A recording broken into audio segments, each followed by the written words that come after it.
ہم کو دیکھا حضرت مولانا نے ہم کو دیکھ کر اپنے لوگوں سے فرمایا دیکھو یہ آئے ہیں ان کا خیال رکھنا. اس ماحول میں تبلیغ تھی ہی نہیں. ہم لوگ گشت کرتے تھے تو وہ لوگ چندے کے پیسے دیتے تھے. سمجھے کہ چندے والے آئے ہیں, مدرسہ کے محصل ہیں, کیونکہ وہاں یہ پہلی جماعت ہماری پہنچی تھی. حضرت مولانا نے یہ فرمایا کہ دیکھو یہ آئے ہیں ان کا خیال رکھنا. تو وہاں ہمارا استقبال ہوا. اجنبیت نہیں رہی. کیوں؟ ایک عالم نے تائید کی یہ آئے ہیں. ایسے ہی ایک مرتبہ میں جارڈن میں تھا, ہماری جماعت تھی, میں نہیں کہ میں جارڈن میں تھا شروع میں, بہت شروع میں 70 سے بھی پہلے.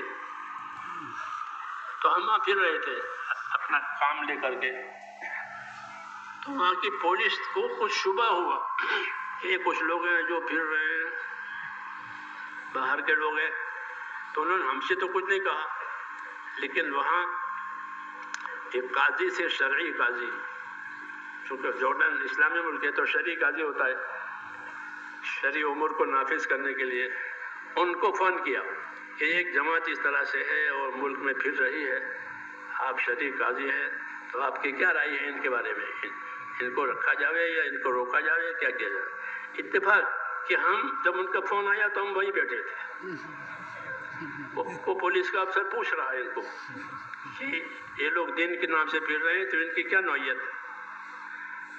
تو وہ جو شرعی قاضی تھے وہ مدینہ منورہ میں رہ چکے تھے اور اس دعوت کے کام سے ان کو واقفیت تھی.